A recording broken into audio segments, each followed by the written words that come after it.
تو جو یہ جعلی حکومت ہے یہ بھی ذمہ دار ہوگی، اور اس جعلی حکومت کے ہینڈلرز اور جنہوں نے اس جعلی حکومت کو مسلط کیا وہ بھی ذمہ دار ہوں گے. شکریہ جی.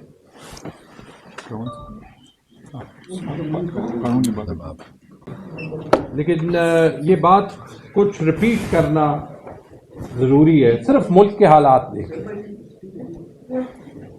انڈیا کے ساتھ ہم آفیشلی حالات جنگ میں ہیں، کبھی انہوں نے آپریشن سندور بند نہیں کیا. افغانستان کے ساتھ ہم حالات جنگ میں ہیں.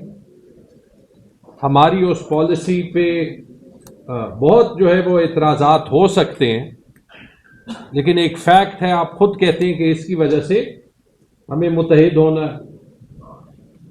ایران میں آپ دیکھ لیں جو گریٹ گیم چل رہی ہے، اسرائیل اور امریکہ مل کے جو وہاں پہ بمباری کر رہے ہیں، اگر یہاں پہ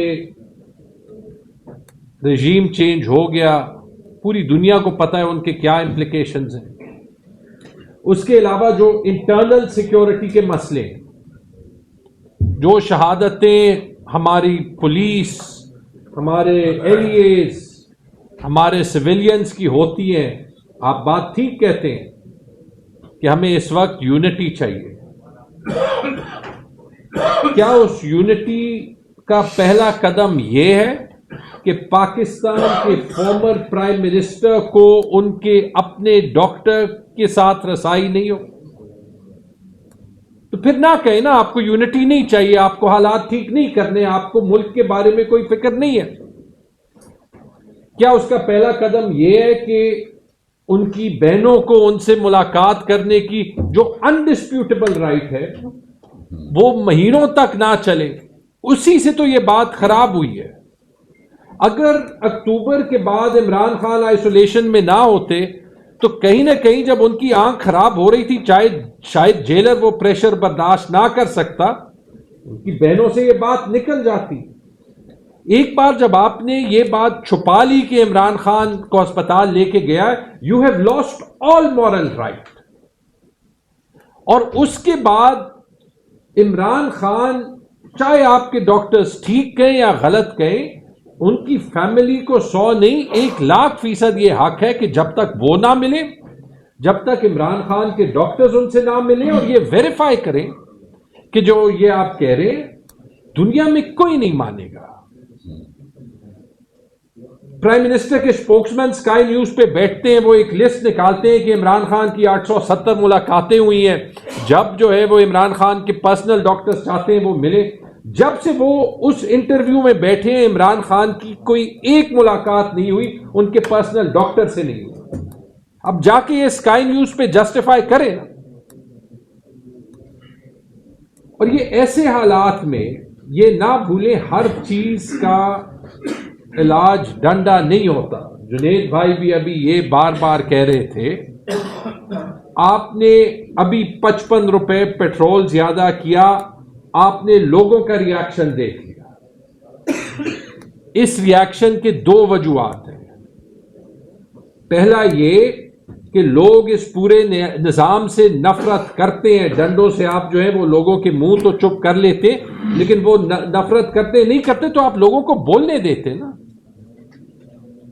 اور دوسری وجہ یہ کہ 4 سال میں آپ نے ایک دھیلے کا معیشت میں ریفارم نہ کیا، تو مطلب 4 سال لوگوں نے تکلیف سہی.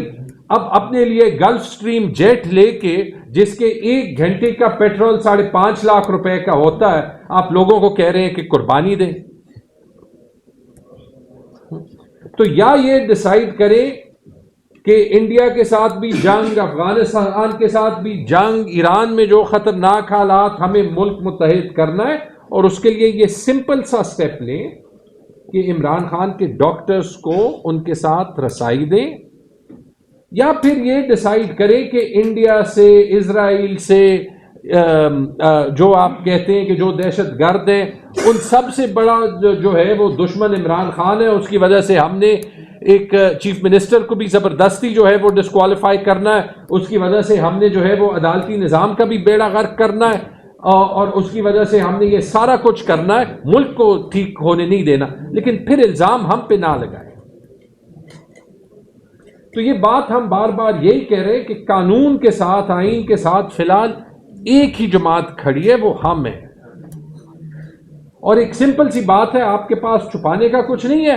چلے جانے دیں. ڈاکٹر فیصل سلطان کو آپ سبھی ساتھ بیٹھتے تھے جب این سی او سی کی میٹنگز ہوتی تھی، وہ تو اس ریاست کا حصہ تھا. اسی این سی او سی کی میٹنگز میں آپ سبھی کہتے تھے کہ عمران خان نے اس ملک کو بچایا، معیشت کو بچایا. ساتھ ڈاکٹر فیصل سلطان ہوتے تھے.